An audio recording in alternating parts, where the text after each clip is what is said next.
वसुंधरा को सीएम उम्मीदवार बनाने को तैयार नहीं हाईकमान। राजस्थान विधानसभा चुनाव में किसे सीएम उम्मीदवार बनाएगी बीजेपी तय नहीं।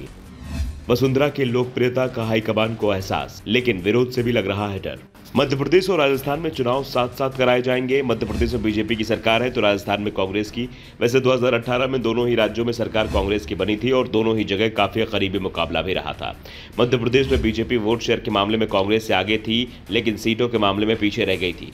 तो राजस्थान में सीटों के मामले में कांग्रेस को बढ़त मिली थी, लेकिन वोटों के मामले में मुकाबला लगभग बराबरी का था।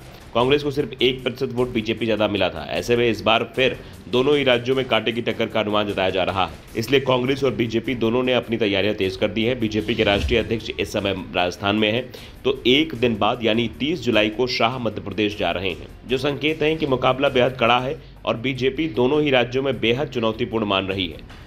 इस बीच राजस्थान को लेकर अभी भी पेच फंसा हुआ है। मध्य प्रदेश में तो यह तय हो चुका है कि शिवराज सिंह चौहान के नाम पर बीजेपी चुनाव लड़ेगी, लेकिन राजस्थान को लेकर पेच फंसा हुआ है। वसुंधरा कैंप जो पहले खुलकर दावेदारी कर रहा था, अब खामोश दिख रहा है। वसुंधरा की पहली कोशिश है कि अपने ज्यादा से 10 समर्थकों को विधानसभा चुनाव में टिकट दिलाया जाए, इसके बाद बीजेपी को बहुमत दिलाया जाए, बाद में सीएम पद के उम्मीदवार पर दावेदारी पेश की जाए। दरअसल केंद्रीय नेतृत्व आंतरिक मतभेदों से जूझ रही भाजपा की राजधानी इकाई को एक साथ लाने की कोशिश कर रहा है। वहीं वसुंधरा राजे सिंधिया इस बात पर अंतिम फैसले का इंतजार कर रही हैं। आगामी चुनाव में पार्टी का चेहरा कौन होगा? आगामी चुनाव में भाजपा का सीधा मुकाबला मुख्यमंत्री अशोक गहलोत के नेतृत्व वाली मजबूत कांग्रेस से है। केंद्रीय नेतृत्व ने अब तक कहा है कि भाजपा राज्य में सामूहिक नेतृत्व के साथ जाएगी और विधानसभा चुनाव की लड़ाई का नेतृत्व करने के लिए प्रधानमंत्री नरेंद्र मोदी के चेहरे को आगे बढ़ाया जाएगा। दरअसल वसुंधरा राजे सिंधिया की मुश्किलें आरएसएस के साथ उसके पुराने टकराव ने बढ़ा रखी हैं। 5 साल में अगली पीढ़ी का नेतृत्व तैयार करने के नाम पर आरएसएस के कई राज्य विरोधियों को सुर्खियों में लाया गया। जैसे पहली बार विधायक बने सतीश पुनिया, जिन्हें राज्य भाजपा अध्यक्ष बनाया गया था, और गृह मंत्री गजेंद्र सिंह शेखावत।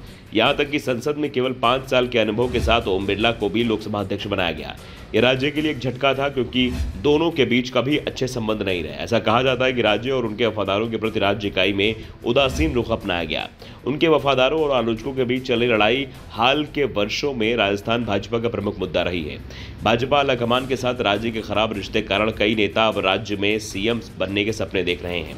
राजस्थान में बीजेपी ने अभी तक तस्वीर साफ नहीं की है, लेकिन मध्य प्रदेश में ऐसा नहीं है। मध्य प्रदेश में पार्टी नेतृत्व ने साफ कर दिया है कि सीएम शिवराज सिंह चौहान बने रहेंगे। हालांकि अभियान का नेतृत्व चौहान राज्य इकाई के प्रमुख वीडी शर्मा और केंद्रीय मंत्री नरेंद्र सिंह तोमर के सामूहिक किया जाएगा। केंद्रीय मंत्री नरेंद्र सिंह तोमर को हाल ही में राज्य में चुनाव प्रबंधन समिति का संयोजक नियुक्त किया गया था, जो तुरंत सिंधिया को भी बड़ी जिम्मेदारी मिलना तय माना जा रहा है। दरअसल कर्नाटक चुनाव में करारी हार से बीजेपी ने एक सबक सीखा है कि सबसे बड़ी जरूरत शक्तिशाली लोकप्रिय क्षेत्रीय नेताओं की है, जिनके बिना हिंदुत्व ध्रुवीकरण का मुद्दा और यहां तक कि पीएम मोदी की लोकप्रियता भी राज्य चुनाव जिताने के लिए पर्याप्त नहीं हो सकती है।